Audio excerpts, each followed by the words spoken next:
नहीं मैंने कोई बनावटी बात नहीं बोली है या मैंने कोई बना के नहीं बोला है।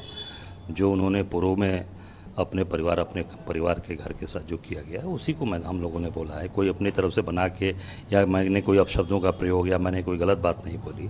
जिस तरह से उन लोगों ने मेरे बारे में जो अपशब्द बोले हैं उन्होंने उस तरीके से मेरे बारे में अपशब्दों का उपयोग किया है।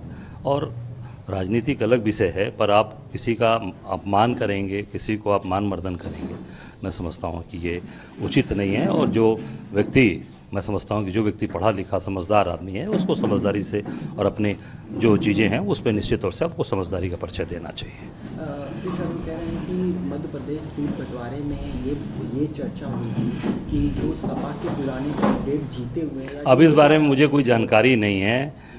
उस बारे में वो आदरणीय कमलनाथ जी और वहाँ के नेतागण बता सकते हैं। मैं सिर्फ इतना ही कह सकता हूँ कि किसी के बारे में कोई भी आदमी, मैं किसी के बारे में अपशब्द नहीं बोलता, न किसी के बारे में मैं अमर्यादित भाषा का इस्तेमाल करता हूँ। तो मेरा यही आग्रह निवेदन है कि आप किसी भी व्यक्ति को, मैं साधारण से कार्य करता हूँ, कोई भी बात है, मैंने कभी भी अमर्यादित भाषा और कभी भी ऐसी अनपार्लियामेंट्री लैंग्वेज मैंने कभी इस्तेमाल नहीं किया है।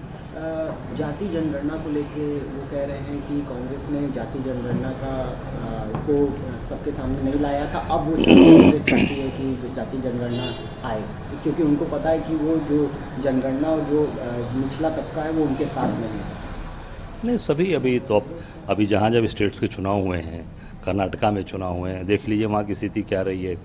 जो भी वहाँ के सारे मतलब सभी कास्ट के लोगों का समर्थन मिला, सभी बिरादरी, और कांग्रेस सबको लेके चलती है।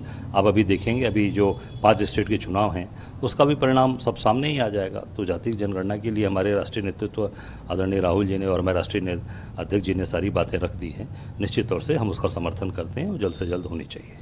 शिवपाल जी, कल हरदोई में उनका भी मिलता जुलता बयान आया कि कांग्रेस अपने छोटे नेताओं पे बोलने पर रोक लगा है। अब जो मैंने पहले बोल दिया है, सारी बातें सामने आ गई, उसमें कोई बोलने का उचित नहीं है। अच्छा, तेलंगाना की बात करें, राहुल जी ने एक बात कही थी कि तेलंगाना स्टेट को अलग स्टेट का दर्जा देने में मेरी मां ने, सोनिया जी ने और कांग्रेस ने बहुत ही अपना खून पसीना लगाया। लेकिन बीआरएस की मां जो के कविता हैं वो कह रही हैं कि तेलंगाना को पीछे करने में कांग्रेस का बहुत योगदान है। और इंदिरा जी ने जो फायरिंग कराई थी 69 युवाओं पर, उसका को जवाब कौन? नहीं, तेलंगाना को विकास करने में, आगे ले जाने में और उसको अलग दर्जा राज्य दिलवाने में पूरी तरीके से आदरणीय सोनिया जी और पूरे उनके परिवार का उसमें पूरा हाथ है, सहयोग है। और सोनिया जी ने आगे बढ़कर जो वादा किया था वहाँ की जनता से, उसे पूरा किया है। हमारे नेता राहुल जी ने वो सही बात बोली है, एकदम पूरी बात 100% सही है। लेकिन इंदिरा गांधी के ऊपर भी एक आरोप लगा दी कि नहीं, वो देखिए, पुरानी बातें चीज़ों करेंगे तो बहुत सी चीज़ें हैं। मैं समझता हूँ कि जो भी विकास का कार्य, जो भी सारी चीज़ों को लेके आगे बढ़ाना, वो कांग्रेस ने किया है।